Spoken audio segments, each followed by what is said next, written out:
Welcome to the deep dive. We looked at 8 totally separate verses this time, picked almost at random from all over the biblical canon. Right. Completely disparate sources. And the amazing thing, they all pointed to, well, the exact same theme. Every single one. So today we're deep diving into divine judgment, its structure, its cohesion, how it all fits together. Yeah, it's like the underlying legal logic, you could say, for the whole text. We found it's not just mentioning judgment, it's really building the case, establishing the credentials for the ultimate judge. And the starting point is this incredible paradox, isn't it? John 8:28, the Messiah says, "When ye may lift up the Son of Man, then ye will know that I am he."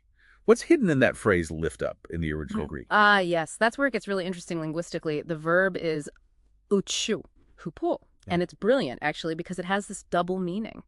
On one hand, it means physical lifting up, elevation, referring to the execution, humanity condemning him. Right, the crucifixion. But at the same time, it means figurative exaltation, like enthronement, being raised to a position of honor and power. Wait, hang on. So the text is saying the very act of him being condemned by humans, that's the mechanism for him becoming the cosmic judge. Exactly. It's this complete reversal. His suffering actually establishes his authority. That's quite a twist. It is. And that authority gets reinforced by the title he often uses for himself, Son of Man. Which connects back. Where? Directly back to Daniel chapter 7. The vision of the one like a son of man receiving everlasting dominion and authority to judge. He's claiming that specific role, the ultimate end times judge. And this judicial idea wasn't just some abstract future thing, right? The material shows it was embedded in their society, too. Absolutely. You see it in 1 Chronicles 23, where it lists 6,000 officers and judges, part of the national structure. So judgment is a core function, a necessary, sacred administrative thing, not arbitrary. Right. It sort of foreshadows the divine administration. Okay, so if that's the foundation, what about the blueprint for the final judgment itself? Where does that come from? Well, the core principle goes way back, even to Deuteronomy, judgment according to works. It establishes this cause and effect legal framework. So the final sentence is shown to be, well, earned, justified. Precisely.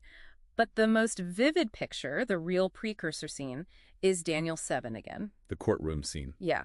Thrones are set, the Ancient of Days takes his seat, and then, crucially, the books were opened. That's the template. Which sets us up for the climax in Revelation 20, the Great White Throne. That's the final assize.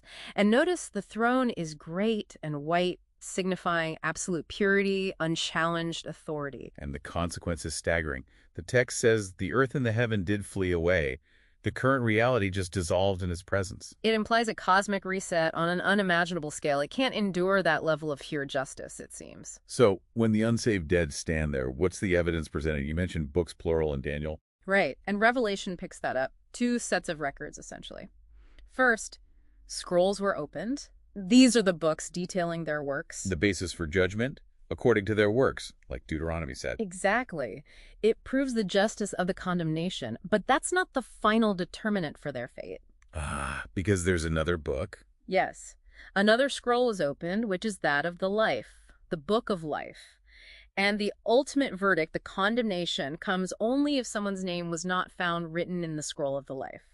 So the works justify the potential sentence, but inclusion in the book of life provides the exemption. That's a good way to put it. Works confirm justice. The book of life determines destiny. Putting it all together, you really see this cohesive structure emerge across completely different texts and times. It's definitely not random. Not at all. And this distinction between works and the book of life, it naturally supports other related doctrines you find, like in John 5. You mean the idea of 2 distinct resurrections? Yeah, exactly. A rising again of life for those in the book, and a rising again of judgment for those judged by their works. The whole system is internally consistent. It all points to this final universal resolution. It does. Okay, so here's the final thought to leave you with. We saw that the Messiah's authority as judge was established, paradoxically, through his own experience of condemnation by humans. If being enthroned as judge involves submitting to judgment yourself, right, what might that tell us about the fundamental nature of justice, authority, and maybe even power itself? That reversal is just definitely something to chew on.